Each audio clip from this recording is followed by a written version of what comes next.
right, Your Honor, at this point, I would like to publish a jail call between Mr. Davis and Mr. Jones.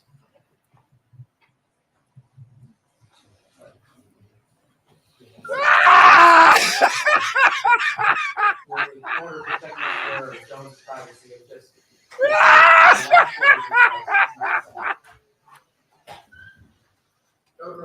No. Excuse me. My last four is 6979. He's never called me direct. Somebody's always called me for him. So we agreed your last four are 697, correct? No. My last 4 or 3, what did we say? Because my last 3 is 979. Yes, we agree with that. I'm going to publish a call between Mr. Davis and Mr. Jones.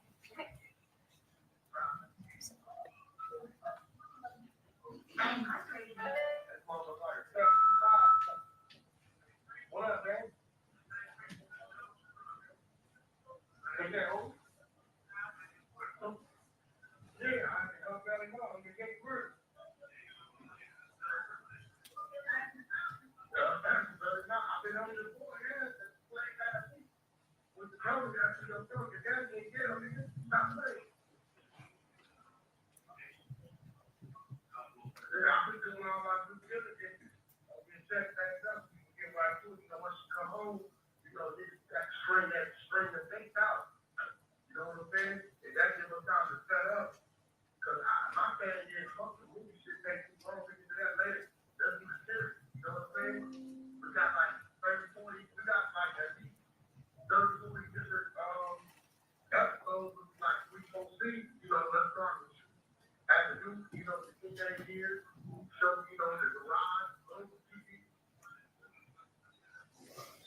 get you out and then you sit down and talk about all that. Give me what I need so I can get you squared up. You may tell me this last week, and I look crazy to the people. You know how it is. You know what I'm saying? All right, so what, you time to this? You time? Okay, start getting going. All right, well, come to me.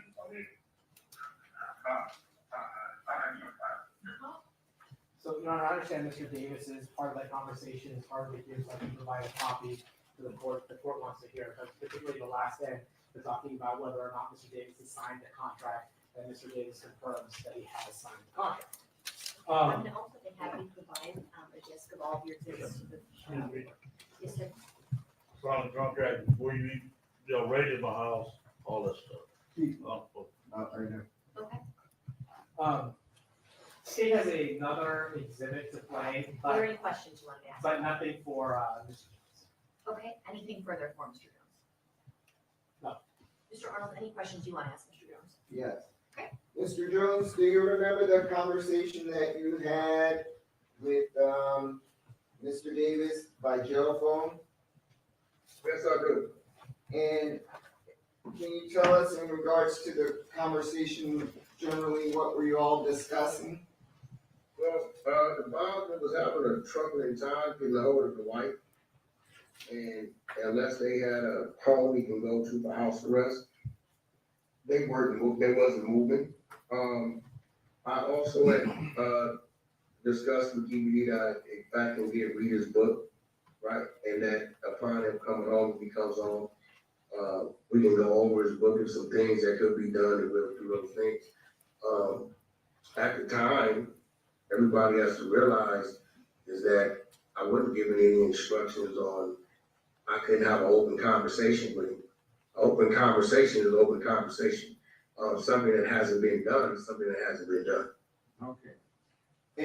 In that jail phone calls, it talks about something about a contract. Did you and Keefe have any contract? What it was PPD had a vehicle, a very low vehicle, that I was trying to get to, and it's on the East Coast. There was some titling problems. I found the owner of the vehicle. That guy told me what I needed to do if I wanted to obtain this vehicle. So our conversation is all over the place in there. At the end of the day, I don't do television. Is it something that I may look into one day? Possibly. I have artists that have a history. But as of today, right now, as we sit, I have no contract with him. I have no television deal with any network. I'm a business guy, so of course it was a thought, but a thought versus being with the legitimate businesses is two different things. Do you have anything in writing that states that you will derive any benefit from Keefe's release and his story? No, I don't. It sounds like eventually you and Keefe may sit down and have a conversation. Was that the intent of that discussion? That's exactly what it is. I can plant a seed. I planted seeds, it took 10 years to grow. But positioning yourself for the near future, that's how I conduct my business.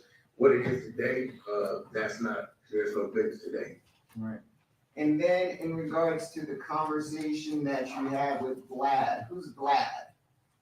Vlad is a podcast guy. He's a blogger. We all are bloggers. I blog every week. I blog every Thursday on Little Jumper.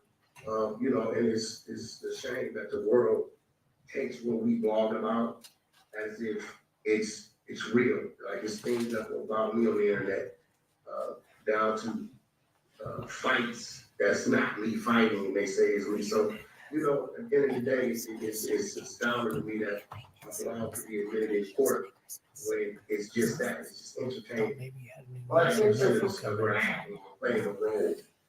I think the purpose of them introducing it into evidence was that the statement in regards to stipulations, if he was to receive $75,000, which was not the bail amount, what were those stipulations? prior to, your interview with Vlad, did you have any, stipulations that you had entered into with Mr. Davis? I hadn't even talked to Mr. Davis. So again, it was just a blog and interview that I had. I hadn't spoken to him, since he had been arrested. So it was just me talking. He asked a question, I built on the question. When you gotta sit there 2-3 hours, you stretch a conversation, you say whatever you gotta do to keep the back and forth going on. That's what it is, no more, no less. And at the end of the day, maybe these people should start telling us you're under oath about everything you're about to say, because before we go in the room, they say, hey, let's go in here for the show. And that's what we do. One last question. I believe it was in the Vlad interview, and additionally, you may mention it today.